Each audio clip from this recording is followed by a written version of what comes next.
Bismillahirrahmanirrahim. Assalamualaikum warahmatullahi wabarakatuh. Alhamdulillahilladzi arsala rasulahu bil huda wa dinil haqqi liyuzhirahu 'ala dini kullih wa kafaa billahi shahida. Asyhadu an la ilaha illallah wahdahu la syarika lah wa asyhadu anna Muhammadan abduhu wa rasuluh. Allahumma shalli wa sallim wa barik ala sayyidina Muhammadin wa ala alihi wa ashabihi ajmain. Rabbi zidni ilma, Allahumma anfa'ni bima 'allamtani wa 'allimni ma yanfa'uni. Allahumma anzil muslimina fi Gaza, Allahumma anzil muslimina fi Filastin. Qala al-musannifu rahimahullahu ta'ala wa nafa'na bihi wa bi ulumihi fid dharain amin ya rabbal alamin. Amma ba'd. Muslimin muslimat rahimakumullah, alhamdulillah sore ini bisa hadir di masjid dan dilanjutkan dengan kajian tafsir yang ditampilkan dari tafsir Ibnu Katsir, masih surat Al-Fatihah.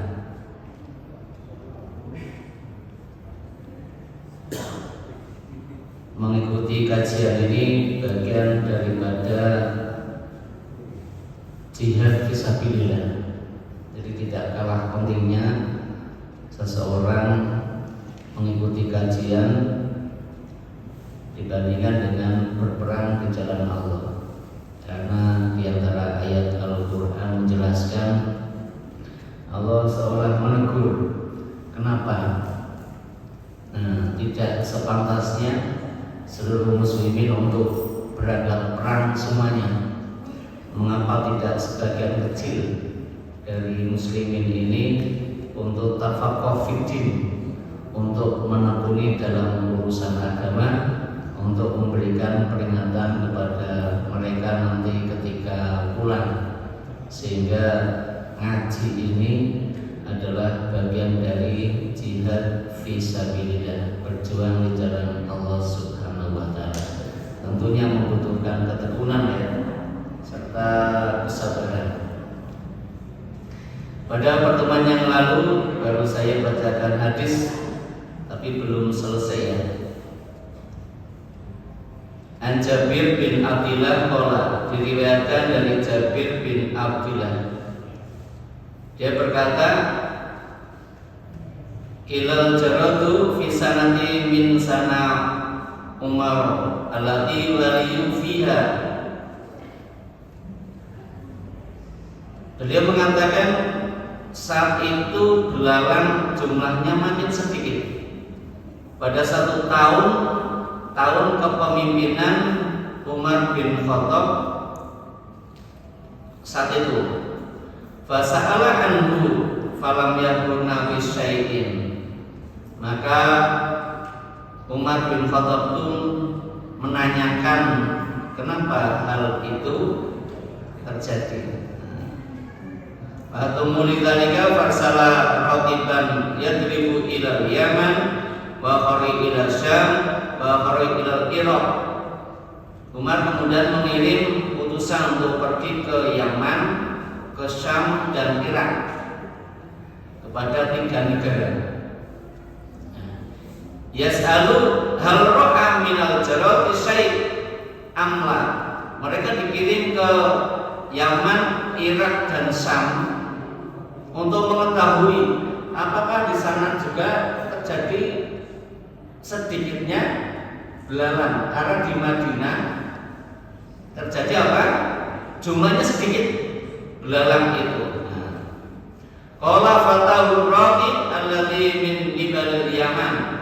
Kemudian utusan yang berasal dari yang utusan ke Yaman naik kendaraan kemudian kembali biqabdati min jaratin, dengan membawa segenggam belalang. Falqaha baina yadayhi, maka kemudian diberikan kepada Umar bin Khattab radhiyallahu anhu. Falamma ra'aha kabbara, maka ketika ketika Umar bin Khattab melihat segenggam gelaran dari Yaman tersebut, maka beliau bertakbir. Sumakola, kemudian Umar bersabda, Sami'tu Rasulullah SAW yaqul, saya mendengar sendiri Rasulullah SAW bersabda, Khalaqallahu alfa ummatin situmiatin fil bahri wa arba'umiatin fil bahri. Allah telah menciptakan 1000 umat, 600 berada di lautan, sedangkan yang 400 berada di daratan. Fa awwalu syai'in yahniku min hadhil umam al-jarad. Maka yang pertama nanti akan habis atau hancur dari kalangan umat ini adalah al-jarad, belalang. Fa idza halaka tataba'as, maka apabila belalang sudah habis, maka diikuti oleh kaum-kaum yang lainnya. Misal rizami idza quti'a silquhu, seperti kalung yang talinya lepas, maka terus ambrol, semacam itu. Hadirin rahimakumullah, selanjutnya wa qala wa bibni munabbi lillahi thamaniyata asra alf alam. Allah itu memiliki samania berapa? 8 asyar 10 18 alaf ribu, berarti 18.000 alam. Ad-dunya alamun minha, dunia itu satu bagian dari 18.000. Wa hakal Qurtubi, ini masih menjelaskan tentang alam ya, tentang Rabbul Alamin. Wa hakal Qurtubi, Imam Al-Qurtubi menjelaskan di sini. Nah, lewat Ani bin Sa'id al-Khudri an-Qala, dari Sa'id al-Khudri, sahabat Nabi, dia berkata, Innallaha arba'ina alf alam. Allah itu memiliki 40.000 alam. Ad-dunya min syarqiha ila maghribiha alamun wahidun minha. Dunia dari timur sampai ke barat itu satu alam dari 40.000 alam. Pendapat dari Abu Sa'id al-Khudri. Wa qala Sujaj, Imam Az-Zujaj jelaskan al-alam kullu ma khalaqallahu fid dunya wal akhirah. Yang dinamakan alam Rabbul Alamin, Tuhannya alam semesta. Al-alam kullu ma khalaqallahu fid dunya wal akhirah, semua yang Allah ciptakan baik di dunia maupun di akhirat. Nah, belum mengatakan Qala al-Qurtubi.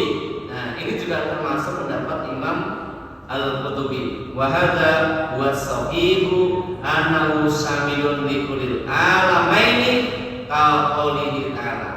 Nah, kemudian pengarang kitab ini mencoba pendapat mana yang menurutnya benar, tapi bukan berarti pendapat yang lain salah. Jadi beliau menyampaikan beberapa pendapat. Nah, kemudian dia mengambil salah satu pendapat yang wahada huwa sahih, ini yang dianggap oleh pengarang adalah lebih benar, yaitu siapa?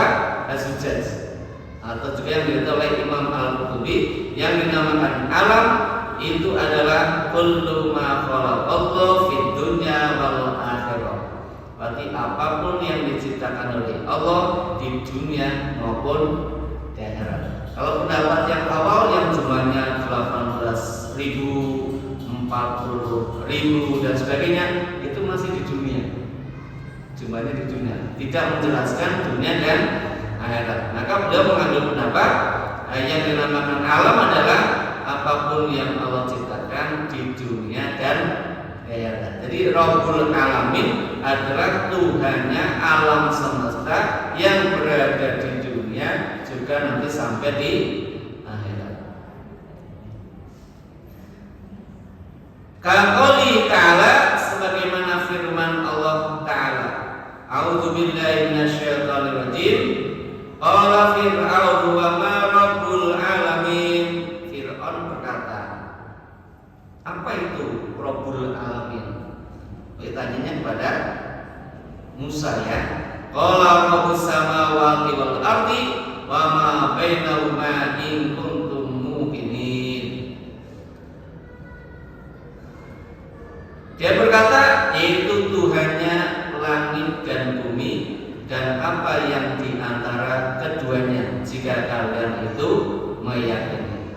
Wal alam mustaqun minal alama. Al alam itu akar bahasanya dari al alama.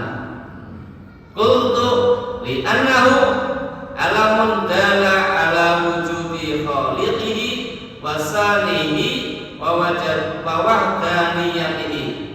Alam itu menunjukkan apa? Ala wujudi khaliqihi, keberadaan pencipta. Alam semesta ini menunjukkan wujudnya Khalik. Jadi kalau kita melihat ciptaan Allah, itu menunjukkan dalla ala wujudi khaliqihi, itu menunjukkan keberadaan pencipta. Wasamihi, dan juga kreasinya, membuatnya. Wa wahdaniyatihi, dan menunjukkan keesaannya Allah. Jadi kalau kita melihat binatang, melihat lautan, melihat apapun yang kita lihat, berarti apa? Menunjukkan adanya Allah, menunjukkan Allah itu yang membuat, dan menunjukkan bahwa Allah itu satu. Nah, ini tinggi sekali maknanya ya, sangat tinggi maknanya. Kalau kita melihat sesuatu berdasarkan pendekatan tauhid. Kama qala Ibnul Mu'taz dalam satu syairnya menjelaskan, wa ya ajaban kaifa yusal ila am kaifa yashadul jahil wa fi kulli syai'in lahu ayat tadullu ala annahu wahid. Ada syair ya. Orang dulu pada benar syair ya, termasuk para sahabat itu. Faya ajaban kaifa yusol ila, sungguh mengherankan bagaimana kok orang bisa durhaka kepada Tuhan. Am kaifa yashadus jahil, am kaifa yashadul jahil, bagaimana pendusta itu tidak mempercayai adanya Tuhan. Wa fi kulli syai'in lahu ayat, padahal dalam setiap sesuatu itu ada tanda tadullu ala annahu wahid, yang menunjukkan bahwasanya Allah itu wahid. Beliau dengan gubahan syairnya heran kenapa orang ingkar kepada Allah. Kok bisa itu? Bisa-bisanya orang itu durhaka kepada Allah. Padahal pada setiap sesuatu itu ada tanda yang menunjukkan bahwa Allah itu bisa. Hadirin rahimakumullah. Lanjut ayatnya. Ar-Rahmanir Rahim. Udah ya?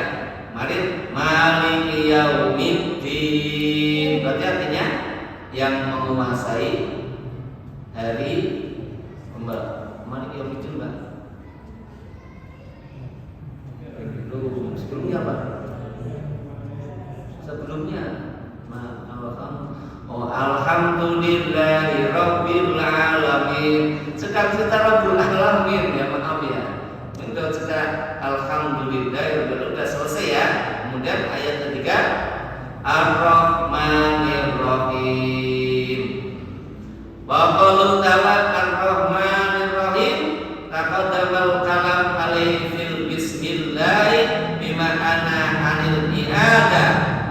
Tafsir ar-rahmanir rahim sudah dijelaskan dalam lafaz bismillahirrahmanirrahim, maka tidak perlu diulangi lagi, gitu ya, tidak perlu diulangi lagi. Nanti dalam bahasan ayat berikutnya, kalau ada ayat yang pernah dikupas pada ayat sebelumnya juga itu taqaddam kalam sudah dibahas pada pembahasan pada ayat sebelumnya, maka diharapkan yang dibahas dulu ya ingat, gitu ya.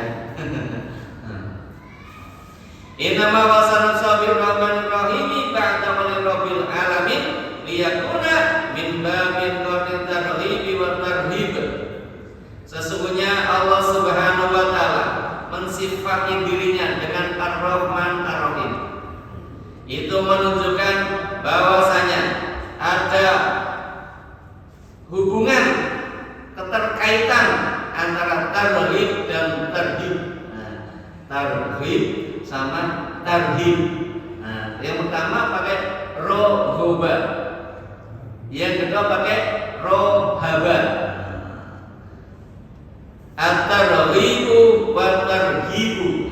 Kalau dengarkan mirip-mirip ya, tulisannya beda. Kama qala ta'ala nabi ibadi anni anal ghafurur rahim wa anna adzabi wal adzabul alim. Ceritakan, kata Allah, ibadi kepada hamba saya, anal ghafurur rahim, saya itu zat yang maha pengampun lagi maha penyayang. Wa anna azabi wal azabul alim, sesungguhnya azabku itulah azab yang sangat pedih. Dua ayat beda, bisa dipahami ya. Nah, yang pertama menjelaskan bahwasanya saya Allah itu maha pengampun, saya itu maha penyayang, gitu. Kemudian di berikutnya sesungguhnya azab sangat pedih, seolah-olah bertentangan. Itu menunjukkan sifat Allah sebagaimana tadi dijelaskan setelah alhamdulillahirabbil alamin. Allah lanjutkan dengan Ar-Rahman Ar-Rahim, itu tarhib wa tarhib. Wa qaulu ta'ala inna rabbana sari'ul iqab, sesungguhnya Tuhanmu itu cepat sekali siksanya. Wa innahu laghafurur rahim, tapi dilanjutnya, dan sesungguhnya Dia maha pengampun lagi maha penyayang. Qala farabbu fi tarhibun warahmanir rahim tarhibun. Apa artinya? Ar-Rabb fihi itu mana tarhib. Tarhib itu ada sebuah ancaman. Ar-Rahman Ar-Rahim tarhib ada sebuah harapan.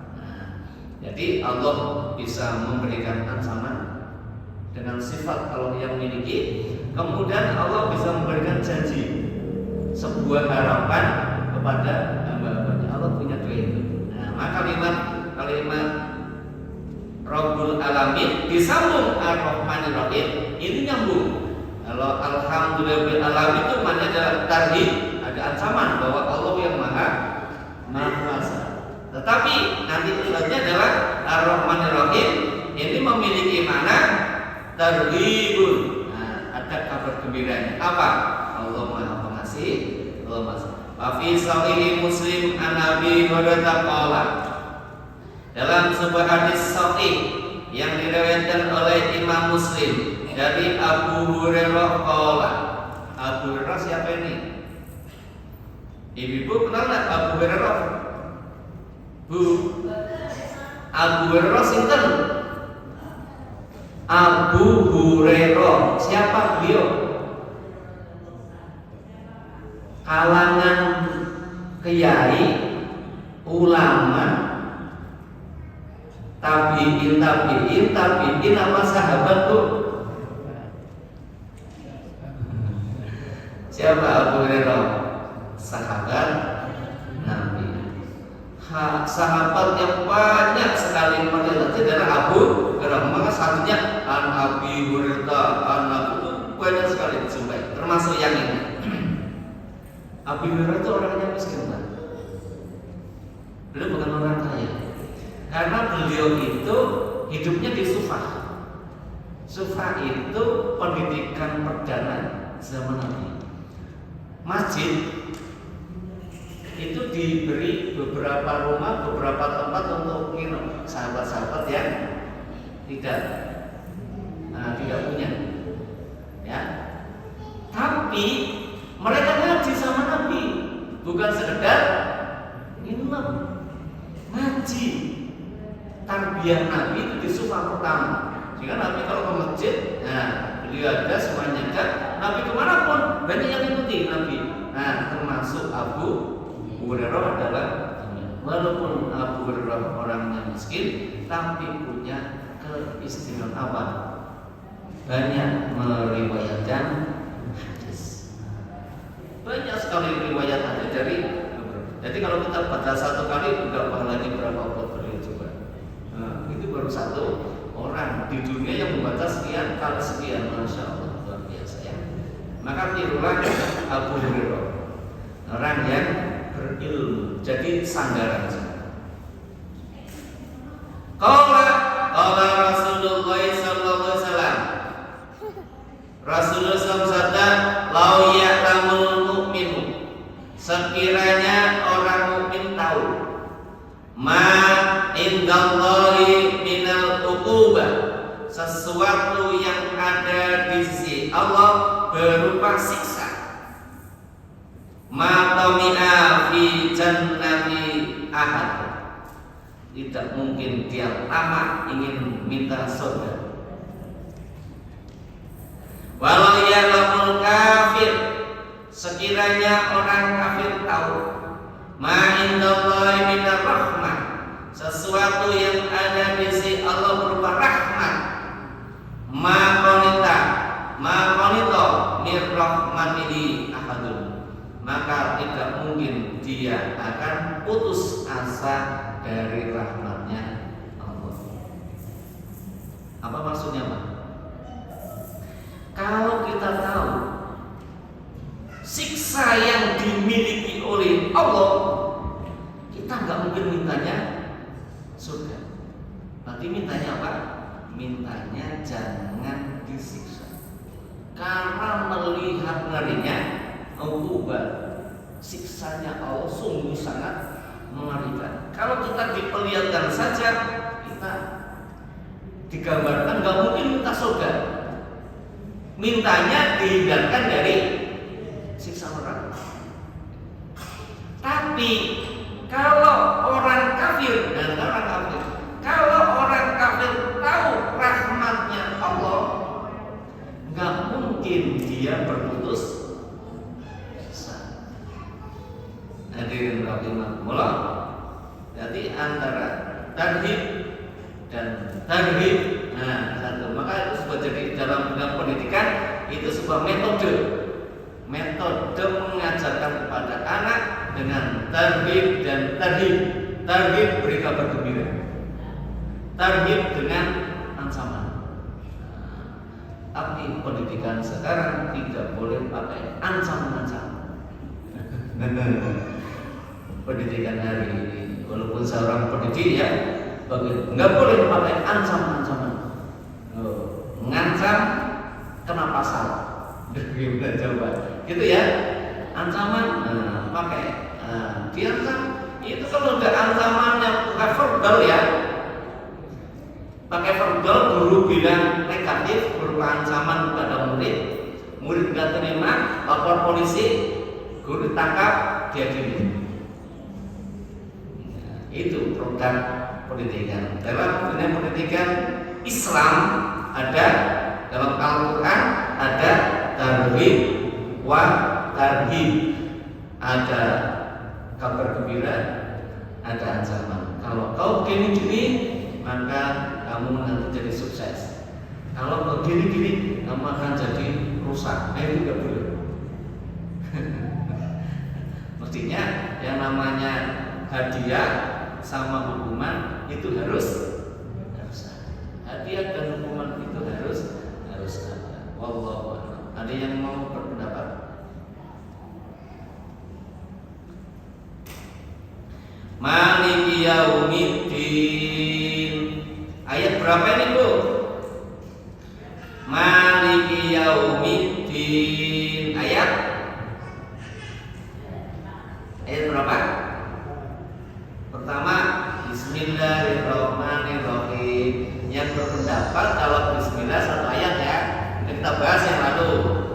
Yang kedua, Alhamdulillahirabbil alamin, Ar-Rahmanir-Rahim, Maliki yaumiddin. Ayat 4. Kalau menggunakan pendapat Bismillah itu ayat 1. Tapi kalau tidak menggunakan pendapat itu boleh. Berarti ayat yang ketiga, Maliki yaumiddin. Malik itu raja, yaum itu hari, adil itu agama. Maliki yaumiddin artinya adalah yang menguasai hari pembalasan. Orabatul Qura. Nah, Maliki ada beberapa pendapat dari Ahlul Qura. Orang yang ahli dalam membaca ayat Al-Quran, cara membaca Maliki. Nah, ada Maliki yaumiddin. Banyak pendek. Banyak pendek, Bu. Ya, panjang boleh. Ini kita sedang mengkaji pendapat lain. Boleh. Ada pendapat Maliki yaumiddin. Dan nanti kalau ada imam membaca Maliki yaumiddin, gak usah kaget. Oh, enggak kaget, berarti ngajarin Al-Muhammad ya. Itu yang benar beda kita ya. Tadi katanya juga. Satu raja yang satu menguasai. Ya, nanti ke sana ya. Ya, ini qiraahnya dulu. Ini sudah dikenalkan wawasannya luas. Ya, wawasan keilmuan yang tidak kecil, tapi dibuka ke sana. Nah, ini luar biasa Ibnu Katsir ya. Wa qara'a akharun, kemudian ada yang lain membaca Maliki yaumiddin. Ada yang baca Maliki yaumiddin. Ada yang baca Maliki yaumiddin.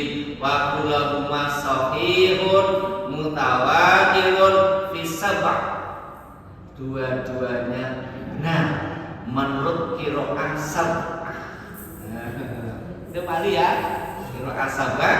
Nah, kita mungkin belajarnya baru satu ya. Nah, kalau qiraah sab'ah boleh panjang, boleh pendek. Ada lagi di sini wa yuqal malki. Bikasil lam wa bi iskaniha. Jadi dibaca Maliki yaumiddin. Ini aneh lagi, Pak. Aneh lagi ya. Ini jangan jadi sopo gitu ya. Baca Al-Quran keliru. Ojo tadi imam gitu. Kenapa? Tulisannya Malik yang dibaca Maliki yaumiddin. Wah, ini rusak. Nah, hati-hati ya. Nah, ini mulai dikupas ke sana. Wa yuqal Malik aidon wasbana fi kasatul kaf faqara Maliki yaumiddin. Imam Nafi mengatakan boleh dibaca Maliki yaumiddin. Aneh lagi. Tadi Maliki yaumiddin. Yang keempat Maliki yaumiddin. Tapi tolong jangan dibaca ya kalau jadi imam ya. Kalau makmumnya belum tahu. Kalau panjenengan sudah tahu, biasa pakmu alim dibaca Maliki yaumiddin boleh. Karena itu udah belajar. Kalau yang belum, hati-hati ya. Nah, bisa menimbulkan masalah. Karena ini sudah lintas pendapat ya. Kita sudah lintas pendapat, jadi dipersilakan. Bahkan terjadi bulan minal qiraatani murajihuna min hasul makna wa qillat haywa sawiyatun hasanatun. sama-sama. Warajahal sama syari maliki li annaha qira'atu ahlil haramain. Tapi Imam Az-Zamakhsyari itu membacanya maliki yaumiddin menurut ahlul haramain. Jadi di Mekah dan di Madinah dibaca maliki yaumiddin. Tapi kalau yang baca maliki yaumiddin boleh tidak? Boleh. Boleh. Maliki yaumiddin boleh enggak? Boleh. Maliki yaumiddin boleh enggak? Loh kok boleh semuanya? Berarti benar semuanya. Inilah namanya qiraat sabta. Nanti kalau belajar qiraat sabta itu banyak hal-hal yang beda. Tapi hakikatnya adalah sama. Tidak usah khawatir ya. Ini pendapat. Wali qali limanil mulkul yaum. Qalul haqqu lahul mulku. Limanil mulku yaum. Kekuasaan pada hari itu milik siapa? Qalul haqqu lahul mulku. Perkataannya, firmannya adalah hak dan baginya adalah kekuasaan.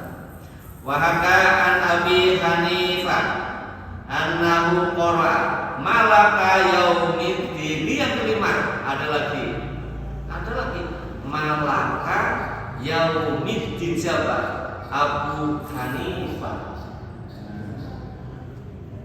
Kalau Abu Hanifah kemarin pendapatnya Bismillahirrahmanirrahim, bukan ayat Al-Fatihah, tapi bagian surat An-Naml. Belum gitu ya Abu Hanifah. Maka tidak perlu dibaca langsung Alhamdulillahirabbil alamin, pendapat beliau. Nah, nanti kalau ada yang menggunakan itu ya dipersilakan. Nah, kalimat maliki yaumiddin beliau membaca apa? Malaka yaumiddin. Amal Pak Maliki biasanya maliki kok ganti malaka yaumiddin. Nanti keselewi ya, salah. Ini baru qiraah badul qura ya. Ini sedang tentang qiraahnya, belum isinya. Nanti isinya ya. Maka Abu Hanifah mengatakan malaka yaumiddin ala annahu fi'lun wa fa'ilun wa maf'ulun. Adalah dasarnya, adalah dasar teorinya, argumentasinya ada. Karena susunannya fi'il, fa'il, maf'ul.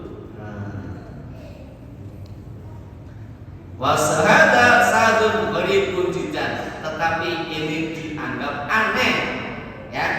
Pendapatnya Abu Hanifah dianggap aneh. Tapi aneh enggak apa-apa, beliau seorang ulama ya. Punya dasarnya gitu. An Ibn Syihab annahu balagha anna Rasulullah sallallahu wa Abu Bakr wa Umar wa Utsman wa Muawiyah wa ibnahu Yazid bin Muawiyah kanu yaqra'una maliki yaumiddin. Kemudian mendasari hadis dijelaskan bahwasanya Rasulullah, Abu Bakar, Umar, Utsman, Muawiyah dan putranya Yazid bin Muawiyah, mereka membacanya maliki yaumiddin menurut satu riwayat.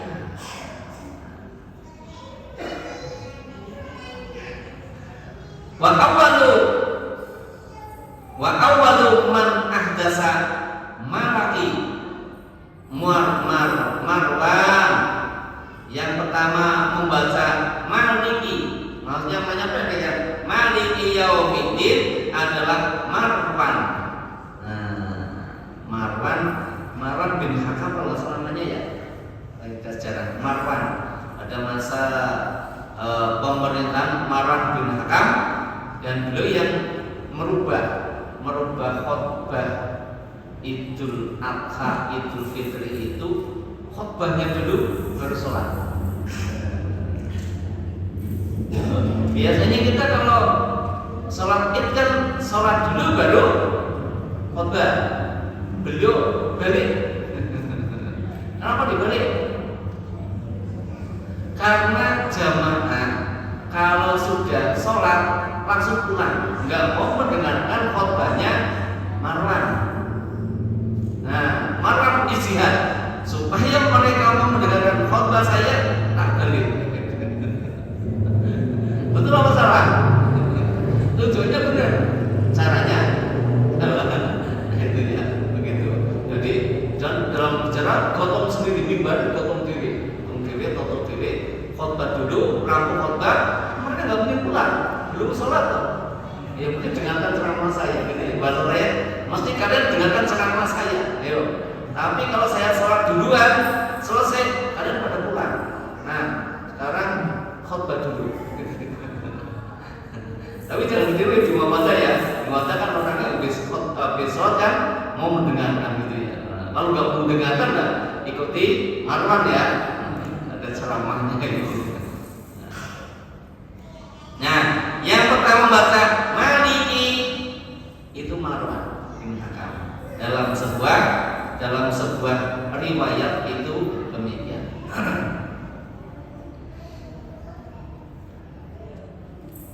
Anna Rasulullah SAW kana yaqra'uha Malik yaumiddin wa maliki ma'khudun minal mulk kama qala ta'ala. Nah, Nabi membacanya Maliki yaumiddin karena Malik itu asal katanya diambil dari kata al-mulku.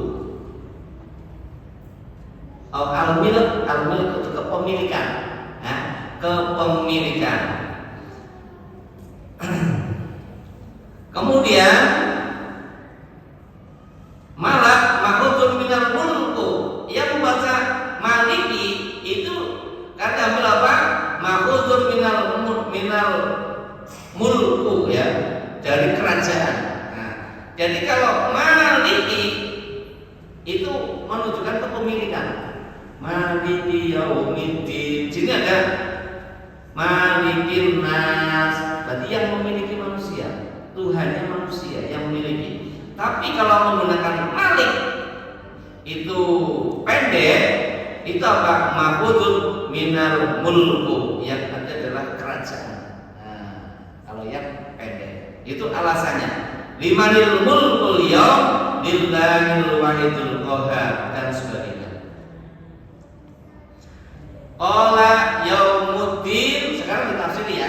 Nah, itu perbedaan pendapat. Sekarang Maliki yaumiddin itu kemudian qauluhu maliki yaumiddin la yamliku ahadun ma'u fi dzalikal yaum hukman kamulkihim fid dunya. Maliki yaumiddin yang artinya yang menguasai hari pembalasan adalah tidak ada kekuasaan yang mengikuti Dia Allah. Sesuatu pun pada hari itu. Pada hari itu al-yauma, pada hari itu, pada hari kiamat tidak ada yang berkuasa sama sekali.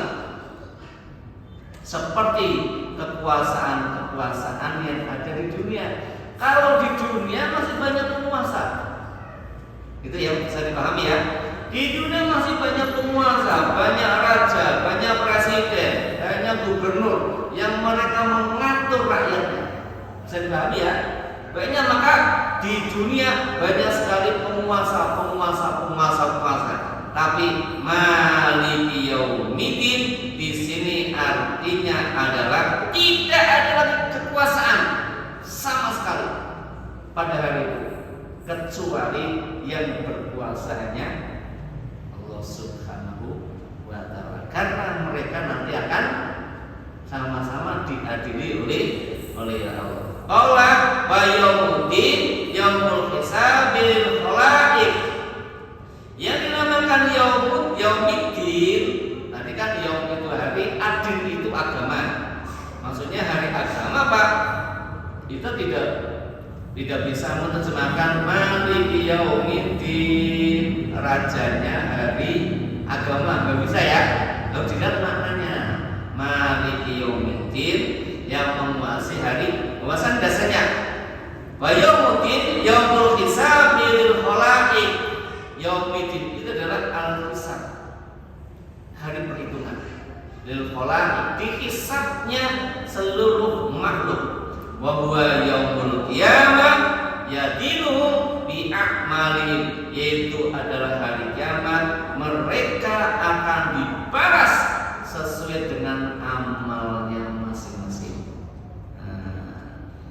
Maka di sana itu akan dibalas sesuai amalnya. Enggak ada kaitan dengan orang lain. Pak Sugeng ya milik sendiri,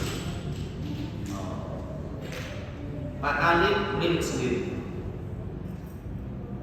Maka kalau kita tahu Malik Yaumiddin, urusan ibadah itu udah mandiri.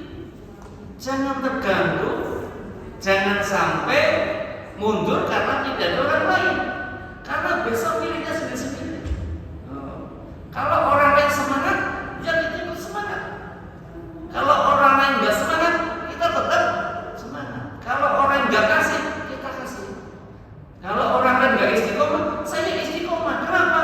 Besok itu Malik Yaumiddin, Allah akan memberikan balasan hisab sesuai dengan amalnya masing-masing.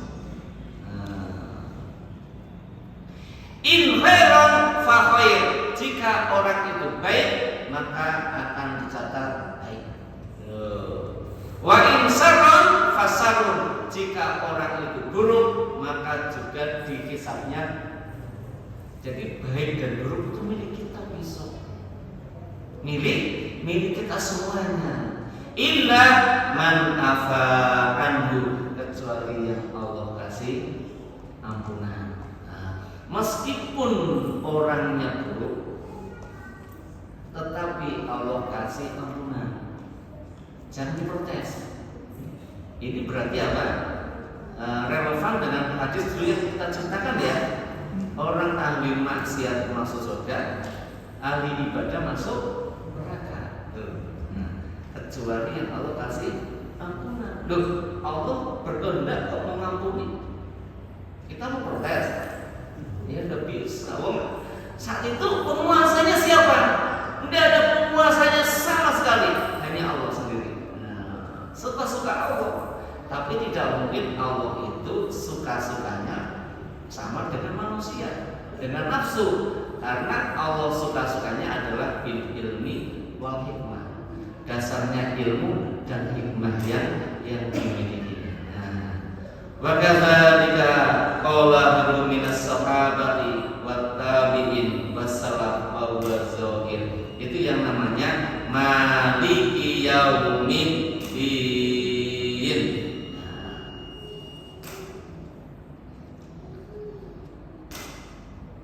Demikian Bapak Ibu ya. Ini Bapak yang tanya. Kan membahas masalah Malik Yaumiddin, masih pembahasan ya. Nah, kalau manusia di dunia ini tertimpa ujian, cobaan atau sakit lah misalnya, itu untuk mengurangi pembalasan yang kelak atau termasuk dalam ujian. Ya. Ya, Pak. Yang kita terima di dunia ada dua. Ada senang, ada susah, ada sakit, ada sehat. Semuanya pasti manusia punya, dan dua-duanya adalah ujian dari Allah, dan di dalam keduanya ada pahala. Di samping ujian dari Allah ada pahala. Orang yang sehat itu ujian. Sehatnya digunakan untuk apa? Peluang pahalanya, orang yang sehat berarti apa? Dia lebih semangat untuk menggunakan fisiknya untuk beribadah. Lalu orang yang sakit, orang yang ditimpa musibah, ada nilai pahalanya. Satu, ikhlas apa tidak? Ikhlas apa tidak? Kalau kita diberi sakit, kemudian kita ikhlas, maka dosa-dosa kita akan digugurkan. Siapa yang nggak suka Allah menggugurkan dosa-dosa kita? Ini caranya Allah dengan cara memberi sakit, memberikan musibah. Jadi musibah sakit itu adalah bentuk cintanya Allah kepada hamba-hambanya. Orang yang sakit mendapatkan peluang pahala yang tidak dimiliki oleh orang yang sehat. Orang yang sehat juga diberi peluang pahala yang tidak dimiliki oleh orang yang sakit. Sama-sama. Maka kita saat orang yang mukmin ketika diberi sehat, syukur. Diberi sehat, gunakan untuk beribadah. Ketika kita sakit, ikhlaskan. Itu kehendak Allah dan akan digugurkan dosa-dosanya dan memberi peluang kita untuk bersabar. Singkatnya kita bayar.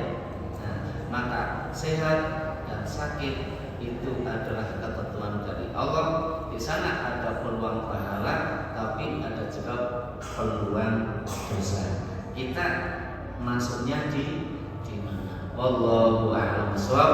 Semoga memberikan kekuatan kepada kita semuanya untuk tetap istiqomah dan Allah mengampuni segala dosa dan salah yang kita lakukan. Amin ya rabbal alamin. Subhanakallahumma wa bihamdika asyhadu an la ilaha illa anta astaghfiruka wa atubu ilaik. Assalamualaikum